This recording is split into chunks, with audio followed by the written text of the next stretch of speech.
Thank you very much, Alan Aoko. Of course, that particular feature always comes to you on Thursday at 9 p.m. It's called Tech One, and it focuses on the technology trends that are coming up across the board. So be sure to catch that tonight at 9 p.m. And in studio, we continue, or rather we start a new conversation here on matters environmental, social, and governance, popularly known as ESG. And we want to understand what it is and where the Kenyan corporate sector is at, and how is the global scene looking like. To have this conversation with me in studio is FCPA Cephas Osoro, who is the managing partner at Crow Kenya, as well as Dave Kiva, the director of consulting development at Crow Global. Thank you very much, gentlemen, for joining me. Thank you. Thank you. You're very much welcome. I will just throw it to you, Cephas. Let's make this an ESG 101. Please tell us, what is ESG? Thank you, Betty. I'll try and break it as simple as possible. E stands for environment. And environment, what's the impact on the environment? The Constitution of Kenya guarantees us to live in a clean environment. I look at issues like the farmers on the river. Is the water that they're using for irrigation suitable for irrigation? Dandora, the garbage over there, are people living in a suitable environment? It's about an environment. E covers environment. Now, social is how you relate with your community and your employees. Community in the Kenyan context, if your neighbor is sick and you need to contribute for a hospital bill, there's a bright child somewhere who cannot go to high school, you contribute to the school fees, the funeral, the book, do you contribute? Are you sensitive to your employee? Are you also sensitive to your employees? We have the Ministry of Labor. How are you treating your employees? Are you treating them well? Are you mistreating them? So that's the social aspect. Now, governance is how you manage your organization to meet your objectives.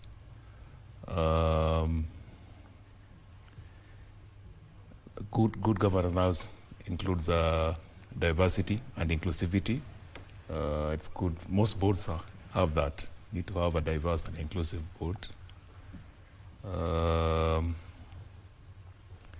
Corporate governance principles, they are there. Are you following them? So in a nutshell, it's as simple as that, ESG. It's not very complicated. Right. But the implementation is where it gets a bit complex, yes. Right? I'd like to bring Dave into the conversation. Please give us an overview of your experience in ESG and what you have seen in terms of corporates implementing these ideologies. Yeah, thank you for the question. From our perspective at Crow Global, Crow Global is an international network of consulting and accounting firms. So I work with the firms across the globe. So for implementation of ESG with their clients, and then the auditing of those practices, because I think there's two different perspectives to look at in regards to ESG. One, as you mentioned earlier, and Cephas mentioned, you have to start capturing the data. You have to have systems in place to understand what kind of carbon is being released, how much water are you using, and are you using that effectively and recycling that. Also in regards to the power that you're receiving, whether that's sustainable, renewable. So part of the E part that Cephas just mentioned, we're helping companies measure that. We're helping them understand what they need to report on, and then we're helping them actually put systems or processes in place to be able to capture that. From the social aspect, it's looking at the people and your impact on both the community that you work in, community that you live in, and then the employees that you have for your business. So from that aspect, Crow Global and our firms, like Cephas's, are working with clients, both large and small, to make sure that they can understand those regulations. So there's education involved, both at the personnel level and then at the board level, because the G part, governance, means that, the employees have to enact what the board is laying out. In addition, the board has to be aware of the governance and oversight that they need to apply to the company as a whole. So we help firms establish, one, that education, and then talk to them about the governance and processes that are in place.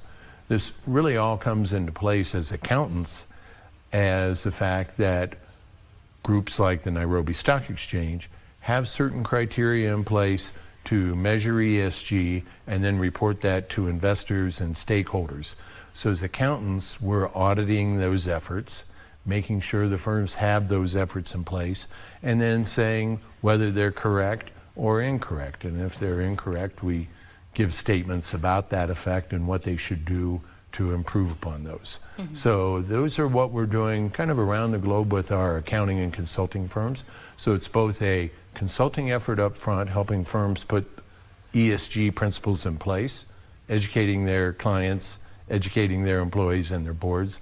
And then on the back end, if you will, it's auditing and assurance that those standards are being met. Right. Thank you very much, Dave. We shall be getting into the E and S and G very in-depth in a little bit. We just want to get back to studio and continue with our conversation on matters ESG with FCPA Cephas Osoro, the managing partner at Crow Kenya, as well as Dave Kiva, Director of Consulting Development at Crow Global. Thank you very much, gentlemen, for staying with us. Of course, you've listened that radio and climate change, that is a very important thing in terms of creating awareness. So when we talk about the E in ESG, let's stay there a little bit. How important is it for businesses to recognize their contribution in terms to the environment, and to make sure that their activities do not affect the environment negatively? I'll start with you, Cephas. Right. I'll bring the local context into it. One, we've had issues about pollution in our rivers. Factories discharging waste to the rivers. Raw sewer being discharged to the rivers. The rivers are primarily a source of drinking water, both for humans, cattle, and in some instances it's used for irrigation. Now, when you have irresponsible businesses, and there are many in the industrial area, I think NEMA know the culprits. They discharge waste into Athi River. At the time I went to Wamunyu, to Athi River, and I looked at the quality of the water and the fish that was being removed over there. The fish actually looked metallic gray. You can't eat it. That's Wamunyu. It's about 150 kilometers from Nairobi. And the source of that discharge and contamination of that water is actually from our factories here in the industrial area. Now, are they carrying out responsible business practices? No. And they're hurting people downstream. Yeah? You're not able to drink clean water. Your animals are not able to drink clean water. Imagine using that water to irrigate. And that's the food we are eating here in Nairobi. So yes, we need to be serious about our environment and our business practices. We must carry out our businesses in a responsible manner, knowing that whatever actions that we take may harm the environment and ultimately other people. And karma has a way of coming back and biting you.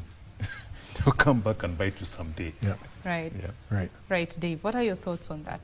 I would totally agree with what Cephas just said.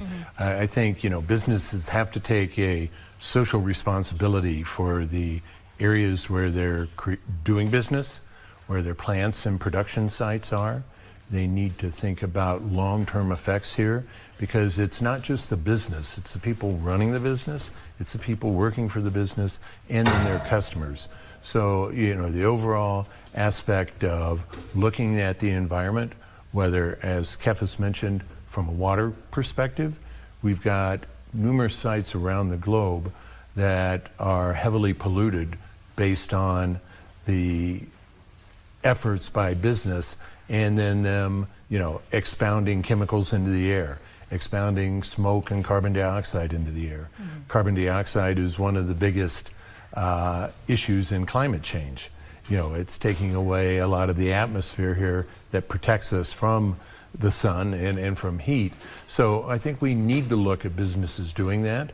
If we go back in time around the globe, there have been issues all along, whether it's poisoning rivers, whether it's poisoning the environment, whether it's creating products that are not sustainable, can't be recycled, can't be replaced, and then create, our large, refuse dumps, if you will, around the globe. So I think it's very incumbent upon those businesses to take a look at that and really be a ideal corporate citizen, because it's affecting them as people, and it's affecting their employees, and it's affecting, the communities where they produce and have business. So I think it's very important to think about and to really capture, from a regulatory perspective, capture those efforts that they're making and show whether they're positive or negative. People, when they invest, want to invest in something that's very positive, adding back to the communities where they live, whether that be Nairobi, whether that be in Tanzania, or Ethiopia. You want to be able to think positively about the companies that are there, and the fact that they're not polluting, that they're not creating issues like Kefas mentioned in the rivers that affect so many people. When you're thinking about ESG sensitivity in a farm, it goes from choosing not to print, on hard paper, to ensuring that you're not dumping refuse, untreated refuse in rivers like the ones he's mentioned in the industrial area. So how do you come up with structures that ensure that every employee in the company is ESG sensitive? I'll start with you, Cephas. Well, part of the ESG strategy is to educate your employees about it. I think education is the most important thing here. And even to the Kenyans, I think education is the most important thing. Let them know that certain practices will harm the environment. Like planting the blue gum tree next to a river. That river will dry up very quickly. You soon won't have water. And I think that communication is going out. Again, things like NEMA educating people on not dumping waste into rivers. More recently, NEMA has been talking about noise pollution. We've had commercial enterprises polluting noise next to residential areas. Some instances you find some churches are insensitive to their neighbors. They have loudspeakers next to them, and the people living next to them, and there's that pollution.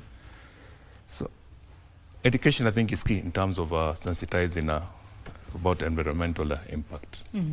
Dave, I'll be getting your thoughts in just a little bit. We want to take a quick break. When we come back, you shall be telling us exactly how to make sure that those structures are in place from your perspective. This is BizCheck. We shall be coming back in just a little bit. Do stay with us. In the radio industry, happy World Radio Day to you. Now in studio, we continue with our conversation on matters environmental, social and governance, ESG. And joining us now on set is Purity Rotich, who is the founder and CEO of Innovate and Elevate Leadership Academy. She's joining Dave Kiva, who is the Director of Consulting Development, Crow Global, as well as FCPA Cephas Osoro, the Managing Partner at Crow Kenya. Thank you very much for joining us, Purity Rotich. Karibu sana. If you could just introduce yourself in a minute and tell us what you do in terms of ESG as well. Okay. I run a leadership academy, which is involved with the young people to be able to bring awareness to them to the opportunities that are available in the green economy, and also to educate them on a lot of opportunities that they can be able to have and create jobs for themselves. Because we have a huge job shortage currently, and one thing that is coming out clearly is that they are no longer jobs, but they have to be the creators of the jobs.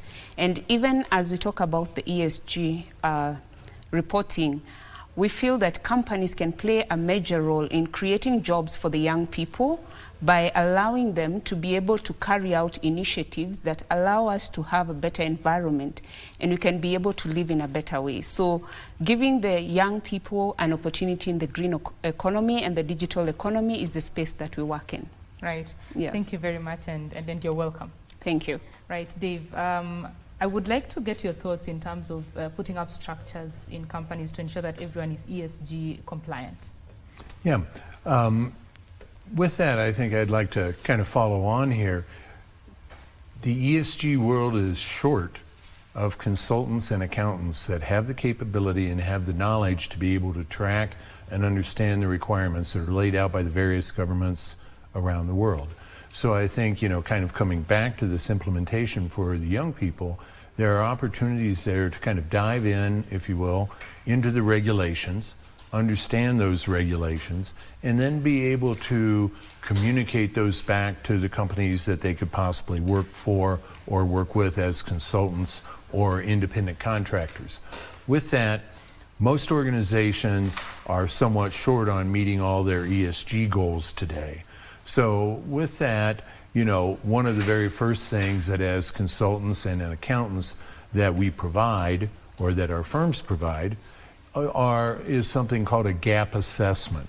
And what the gap assessment does is break down the regulations that are in place, create kind of a checklist, if you will, of those regulation guide points that need to be met by the firms.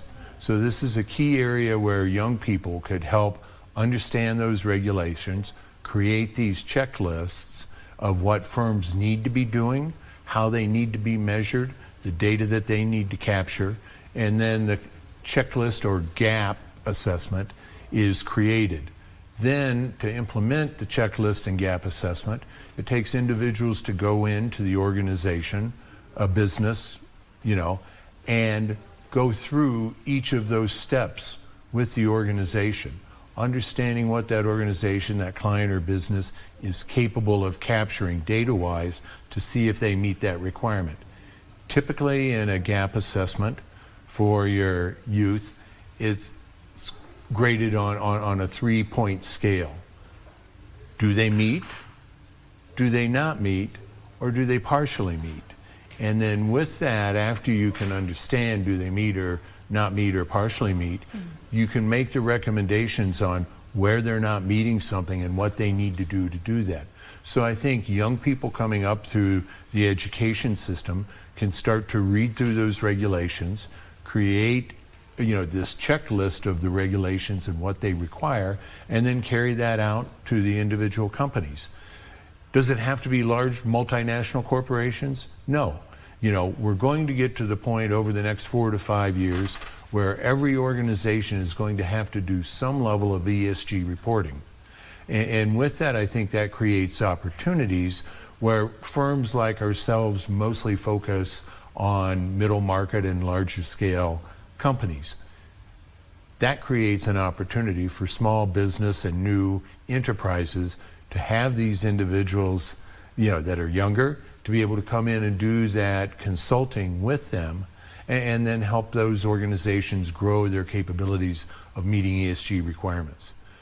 Secondly, I think that prepares these young youth and individuals that are at that point of growing up and becoming members of people like Kefis's firm and our firms around the globe, so they can move up, and then that enables the next generation to take over those lower, and then people can progress in their overall business lives and progress their own careers.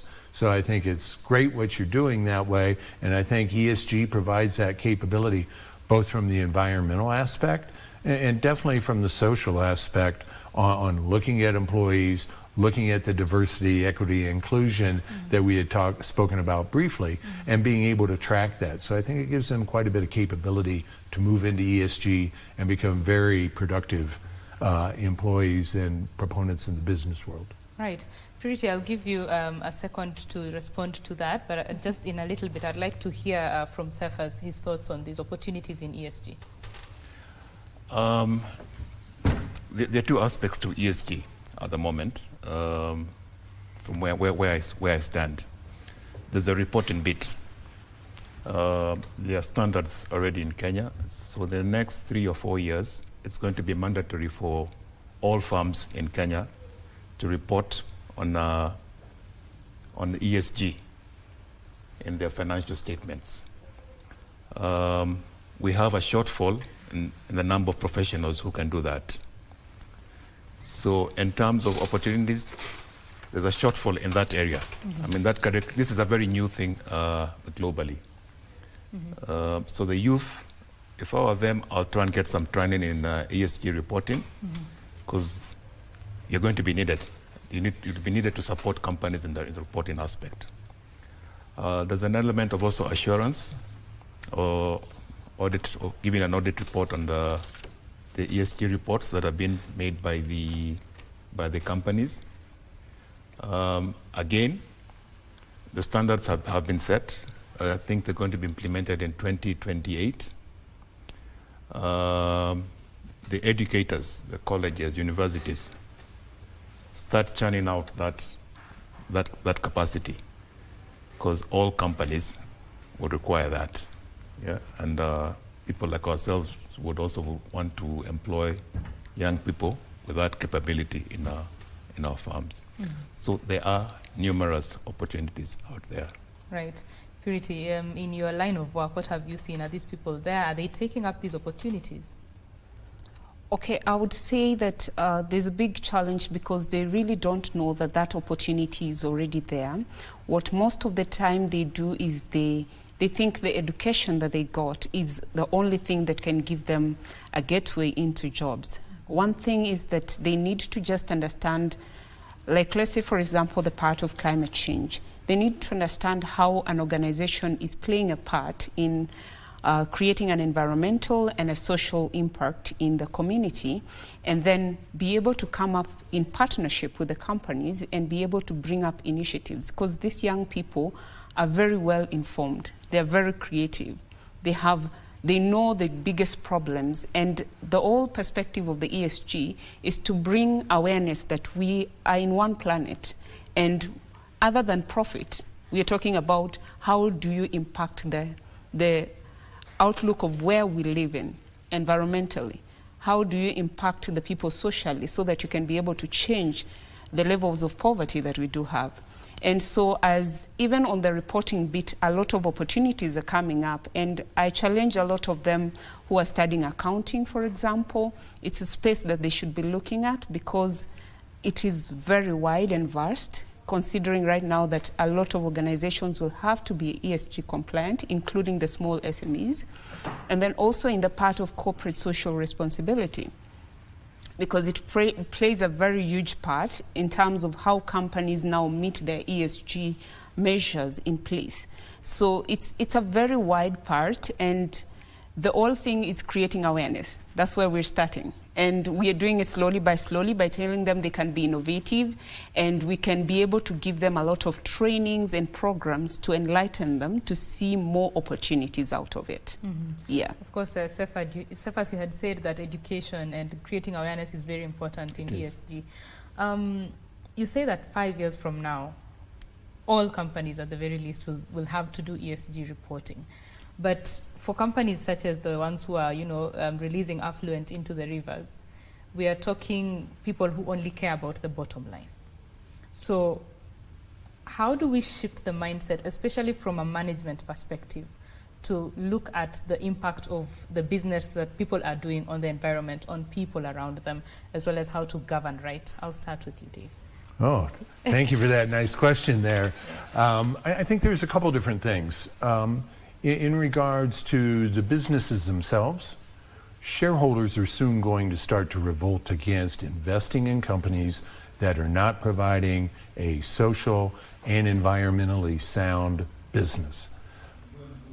In addition to that, I think we're going to have plenty of young folks, as you'd mentioned earlier, they're up to speed on social media. They know how to create, web pages that are going to some degree, revolt against these kind of companies. And if nothing else, they're going to be able to make social media comments about these companies that are going to spread far and wide. That way, more people understand what these companies that are, if you will, bad actors are doing and how they're affecting the communities where they live and the people that are using their products. So I think there's really two things here. I think one, these younger people with their social media skills and their knowledge on how to use those are going to be great communicators and effectively get the message out about these companies. I think in addition then, there's more and more of, older people, if you will. Since I'm the oldest one here in this room, definitely people at my age, and then I would say, the other three of your age that, now that you have a more prosperous life, that you're starting to invest, and people are not going to want to invest in companies that are not returning good products to the communities where they live, to the environment, that they're going to be polluters, and they're not going to have capital to be able to move forward their businesses. So I think it's going to be incumbent upon those managers in these firms and in these corporations to understand that and see, hey, if we truly are a bad actor, we need to kind of clean up our business and start promoting the good things that we're doing, showing that we're reducing pollutants into water streams, showing that we're reducing the carbon footprint that we have that's affecting the overall climate. So I think, starting at the bottom and kind of moving to the top, there's an education phase. I think there's a communication phase here that all of us can portray and be involved with that are going to affect these companies, and hopefully show to them capital is not going to be available for investment if you don't act in a proper way and show good social responsibility and environmental governance. Right. Thank you. Cephas, from a Kenyan perspective, are mindsets changing in the boardroom? Well, yes, they are. Mm-hmm. Listed companies at the moment are actually the ones who first started off on ESG reporting. I'm sure you've seen some reports in the papers. Safaricom does it very well, and it's put in the newspapers. I've also seen KCB. So boardrooms, yes, are changing. And maybe just to add on to what Dave was saying, in terms of picking the pain points here in Kenya and implementing it, what do businesses need in this country? Capital, cash. Any business requires cash. The banks here can simply refuse to finance companies that are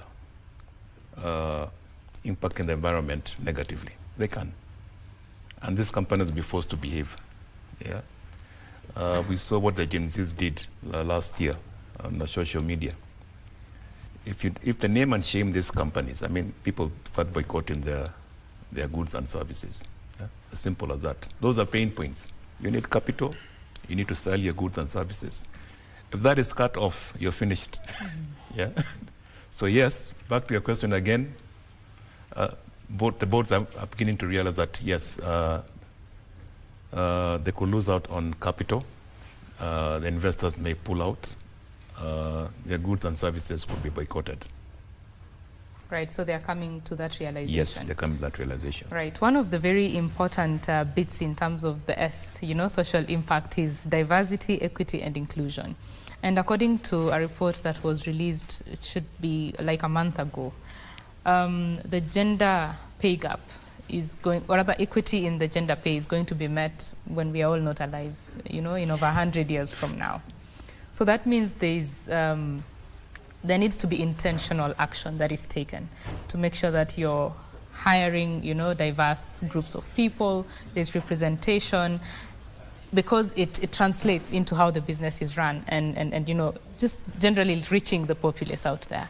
So I'd like to hear from you, Purity. What are your thoughts in terms of, how companies are being intentional in treating the people that they have and ensuring diversity in there?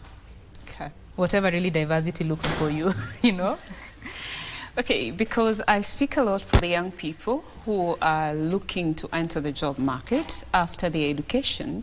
So when you look at diversity, we have a bigger challenge because first of all, when you talk about gender, when you talk about the male and the female, there's something that I've realized over the years is that the female feel they're inferior and they don't know how to command what their pay will be about.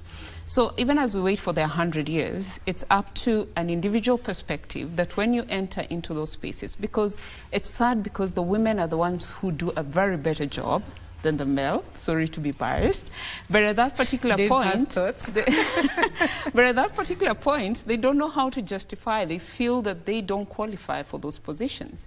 So it's all about empowering them, and in the sense of believe in yourself more and be able to ask for what is your fair share in the market. But the biggest challenge I'm finding is now there's something good about the boardrooms are changing. It's now their perspective about the young people. Mm-hmm. When you talk about the young people are very able to bring a lot of change in terms of all the social inclusion perspective. And when we look at them are we really ready as companies to invest in these young people? Because that should be the biggest question. When you talk about the products, that they can be able to streamline and say your products are boycotted, it means that slowly you lose out on the market population. Then you're not able to also employ these young people. So it's just a matter of, can we work together as a team? Can we be able to understand that even as we manage these companies, in the next 10 years, the next leaders of these companies are these young people. So even as you are recruiting them, and we know the young people are very well informed, they don't take less pay. Actually, they're very lethal at the moment. They don't take less pay. They know their worth. And that is the biggest challenge that is coming out clearly. But one thing is give them space. Give them space to play a very vital role in bringing the change in terms of the ESG compliance. And I'm sure I've been able to see them carrying out initiatives, because most of those things that you need for the ESG compliance is all about people who are very open-minded and people who are ready to bring change. So it cannot come from the older generation, it can come from the younger generation. So first, your thoughts on that, DEI?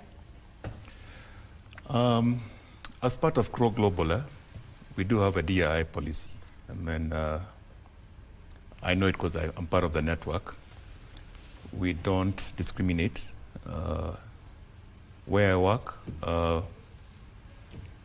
we treat all employees equally. We don't have differences in pay gaps. In terms of promotions and whatnot, it does not matter who you are. It's performance. Yeah? I tend to find the ladies to be much better employees. That's what I'm seeing at the moment. And we don't discriminate. I mean, as long as you're performing, you'll get promoted. You'll get paid as anybody else. There's equality. Here in Kenya, we don't have issues of black and white. I know in the West, that could be there. Maybe in South Africa, that could be an issue. There's several Asian-owned farms here. I don't think that is an issue here in Kenya. So in terms of DEI, I think Kenya has been very inclusive in that. The ladies started this from the Beijing conference and have been very, very aggressive. So the girl child, I think, is actually treated much better than the boy child in Kenya. That is an entire conversation we can have for another 2 hours. Dave, please, your thoughts on DEI. Yeah, I guess to follow a little bit on with what Kefas said, we're here in town for the next couple of days with the African group. In our group, I think there are roughly 40 people, and at least 30% of those are female. And I think that's a good number. Another point from the Crow Global perspective is that our EMEA, so Europe, Middle East, and Africa regional director, is a female out of Portugal. So, very well educated, former CPA partner out of a firm out of Italy. So, she is covering EMEA. I think from my perspective, having been with our US firm for 30 years, what we started to see as, an increasing number of women, females, are now becoming accountants, because it kind of fits right along with, and I don't want to sound old-fashioned, but what they take care of at home, right? It's the checkbook. It's what needs to occur. It's, being able to provide for the family. that they manage that. And I think that enables them to bring a different perspective to the boardroom. And that's where diversity, and inclusion really comes into play. It's a different voice, it's a different thought. It's probably more emotional, probably more empathetic, in regards to listening, probably more caring. So, if we tie this back to our topic of the day, which is ESG, that comes into play when they look at the environment and what it affects, going back to some of Kefis's earlier statements, whether it's water pollution that's affecting irrigation, whether it's water pollution and irrigation that are affecting the food products that they bring into their house, they're going to revolt against that. They're going to say, no, this is not sustainable for me and for my family, and we can't move forward that way. So I think, diversity and inclusion really brings a different perspective for all of us sitting around the table, even here, right? We're different age groups, we're different educational backgrounds. I come from the United States, so you need that geographic, personal diversification just to understand things differently and really kind of open your eyes to what's going on. And I think that's really starting to radiate throughout the business world. Mm-hmm. Well, let's hope more people will be implementing ESG in the coming years. We are about to come to an end of our conversation. I'll give each of you 1 minute to just give me your closing remarks, starting with you, Purity. So when we talk about the ESG compliance, my biggest take is to ask the companies to be involved a lot, to be able to, we need to see a lot of that impact, especially as now we have the producers who have to be responsible for whatever they give into the market to just ensure that the consumers are able to use their products well. If they can also be able to incorporate the young people who are very ready to bring change, and they can be able to do it in an innovative way, just as we said, they can be able to use technology to build an empowerment and keep on reminding everyone that this environment belongs to all of us. And once we make it a better place, we all enjoy a better life. And Right. now that goes back to the boardrooms, because to the boardrooms we'll ask them, are you able to support the education and awareness to bring the awareness that ESG is part and parcel of us? Mm-hmm. Yes. Thank you, Purity. Cephas? This is a conversation that boards need to have now, especially the smaller organizations. The big ones, I think, understand it. The smaller ones need to understand that they don't live in isolation. There are other stakeholders, investors, your suppliers, your employees, the regulators. And I talked about some pain points. Sooner or later, access to financing will be pegged towards climate action and being ESG compliant. There's a risk of your products being boycotted.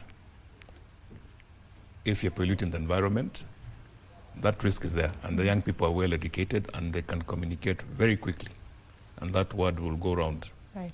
And it could seriously impact your business and even bankrupt you.